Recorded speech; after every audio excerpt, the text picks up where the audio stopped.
In this clip, we're going to be talking about creating a basic scene. While SOLIDWORKS has a bunch of scenes available to you in Photo V360, that doesn't mean that you can always find the right scene. There are often times when you're creating a certain product or you need to create a certain environment for your product that you just can't use the predetermined scenes. You do have a lot of flexibility when you're talking about scenes. Under Edit Scene, you can manually change the background. For instance, you can pick a certain image, use the sky as your background, maybe no background at all, color or gradient. You also have options to change the environment. You see that we have the sky environment that has sunlight. We can also use different environments, different background images, and basically just create our scene based on images around us. Or we can take the extra step and create a physical environment for our product. There are several times when the physical environment comes in handy. If you need to create separate floorings and apply materials, for instance, a roadway or roadway with curbs, maybe even a grassy field, I want to take a look at the basic approach to creating a scene. We're not going to go step by step through this, but you will have this basic scene model and you can take a look at the geometry, how simple it is, and how we can really focus on getting those details.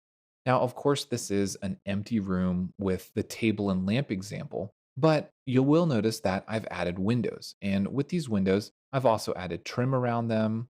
These are all solid bodies. They're not surfaces, they actually have some thickness to them. And that's important when we start looking at lighting effects going through materials. So, I want to take a look at just a few things in this scene here. The first thing I want to talk about is camera placement. So, I have a camera placed in this model. And if we take a look at it, it's inside the room and it's focusing on our table. This is the item that we want to focus on. And it might seem silly to have this much information in here when we really just want to focus on the lamp itself. But the important thing here is to understand the overall environment. If I left off these walls, maybe if I didn't have the separate windows on the back side, the light inside the room wouldn't necessarily be as realistic. Think about the entire scope of the scene you're dealing with. Now, if you have an open door, if you have windows, if you're looking at a certain time of day, and so on, these are all important factors. If we go to our heads up view display and we show lights, you can see that we have in this model sunlight. So I have sunlight outside of my scene and it's basically shining in through the window. Now, this is something that we can manipulate. If we go to cameras and lights, we have sunlight. We can edit the sunlight. We can change the location and the time of day to give it a different feel in the environment. For instance, if we wanted to place it higher in the day, we could change the time of day, we could change the location, see how it moves around based on the time of day. And we are getting some indication of where it is placed and what the changes are doing to our model. Inside of our scene, we also have a point light. Now, the point light is giving us some idea or some imagery that the light is actually turned on. Now, of course, in this example, I don't have a cable, I don't have outlets. These are things that you would most likely want to add for a little bit more realism. Let's go ahead and hide our lights in our scene and take a look at a few other things that were added. If we look at our materials, we have clear thick glass, which is added to our windows. We have a polished mahogany, which is added to our table. We have an earthenware, basically a pottery that's matte color, and I just changed it to a purple or a blue. We also have polished brass to indicate the top section of our light, the part that actually holds our lampshade. The clear glass is for our light bulb. The gray cotton is for our lampshade, and I actually have a small amount of transparency so we can see a little bit of light through it. Now, it's important when you're adding things like carpet to a scene of this size that you consider the size of the image of the carpet. When it comes in, it's going to try to auto scale it to the entire floor. So you want to make sure you scale it back so that the grain size is scaled appropriately to the rest of your model. We have a white material, which is the walls. It's basically a plain white material. And then I also have a high gloss. In this case, it says high gloss plastic. This is going to be the white for my trim. In most cases, you'll have maybe a flat or an eggshell paint on the walls. And then on the trim, you might have more of a high gloss paint.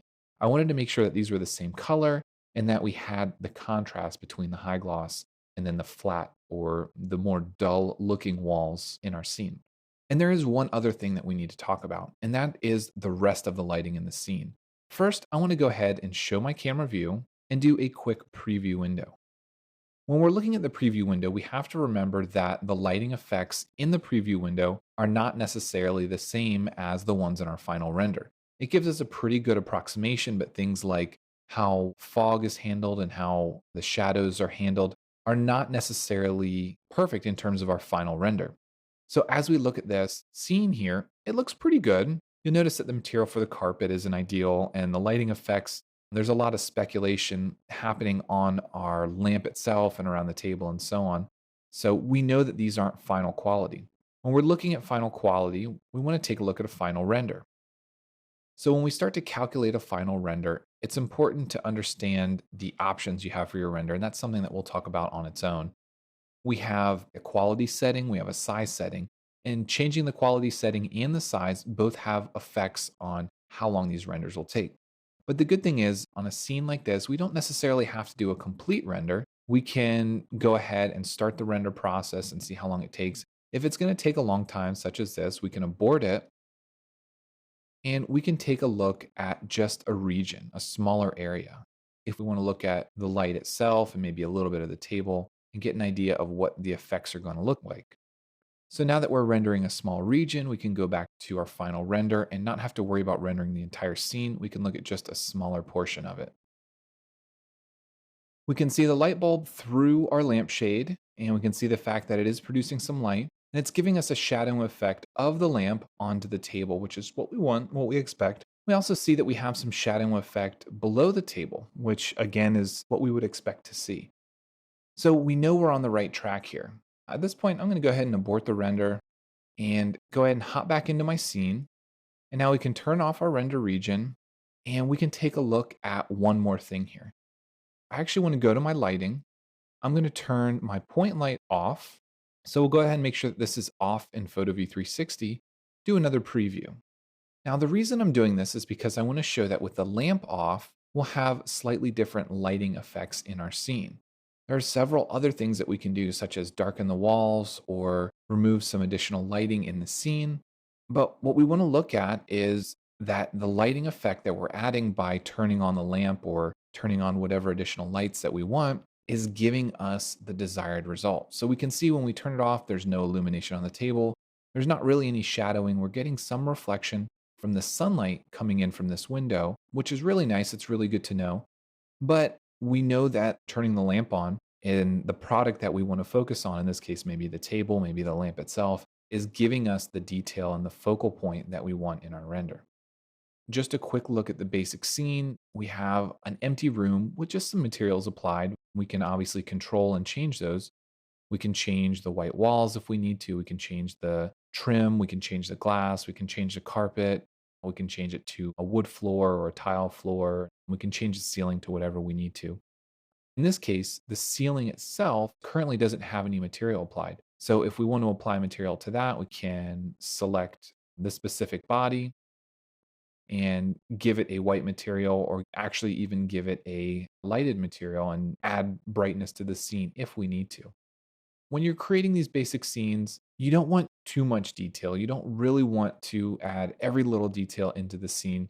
Just note that the lighting effects, the color of the walls, the specs on the material of the walls, where the windows are placed, your ambient light outside of this room, outside of this scene, and how much brightness you have in the scene. All those things go into setting the environment, setting the background, and the lighting effects for the product that you want to highlight.